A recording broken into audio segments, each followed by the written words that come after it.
CATL, the biggest battery producer in the world, was trading up 5% in Hong Kong today based on news that CATL is entering battery swapping. On their Twitter account, CATL has posted a couple of teasers announcing that they will have a live event about CATL and a battery swapping solution.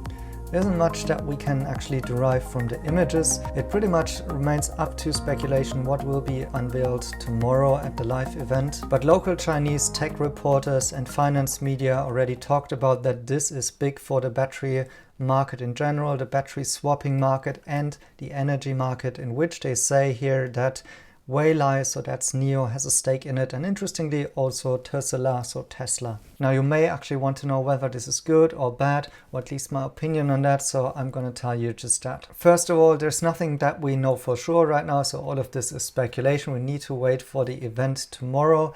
Based on these pictures, this could easily be even something else, like battery swapping is kind of normal in China when it comes to e-scooters. In China, even if you go in a mall for shopping, at every mall entrance you will find batteries that you can lend and rent in order to charge your phone. So this is quite something usual. If this is really geared towards EVs or OEMs actually even adopting battery swapping, we'll find out tomorrow. Now let's assume CATL will announce that they are going to deploy battery swapping stations for cars. What will this mean for NIO?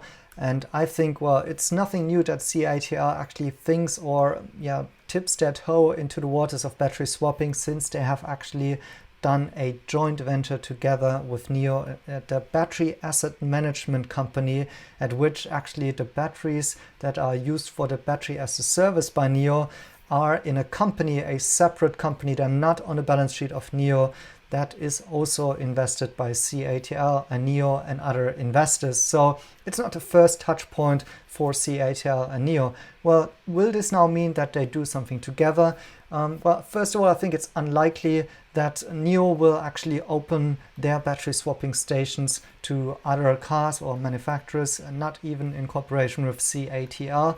So I don't think that anything that CATL will announce is very likely to be compatible with NIO, at least not in terms that it might be the exact same skateboard and swapping solution that NIO has in place. I think that's rather unlikely.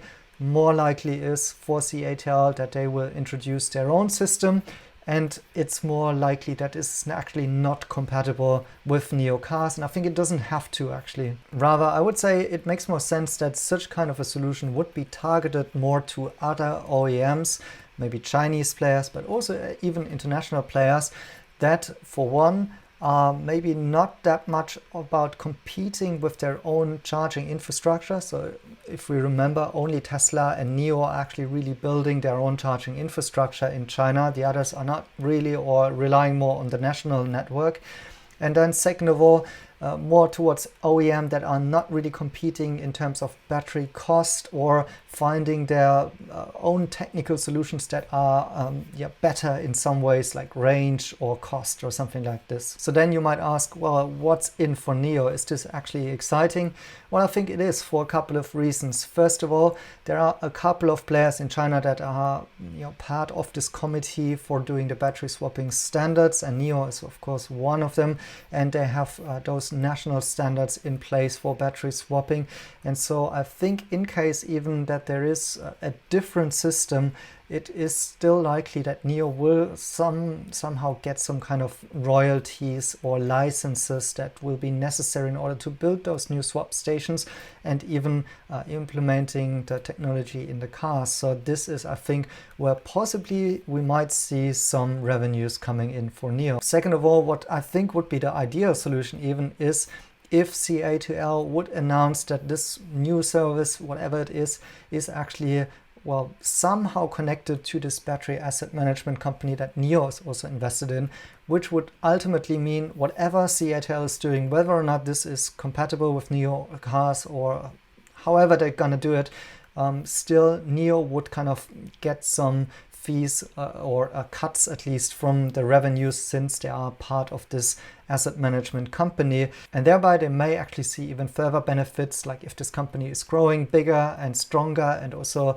has many more batteries on a balance sheet, no matter if they are compatible with NIO or not, this would ultimately also benefit NIO's battery swapping through those network effects. Overall, CATL entering this market, I think, is a confirmation that there is a market opportunity aligned with a couple of reasons that I mentioned in the previous videos, like battery recycling, the cost of swapping out batteries that are faulty, and things like this. And it seems that CATL deems this as an opportunistic area where they can find new business.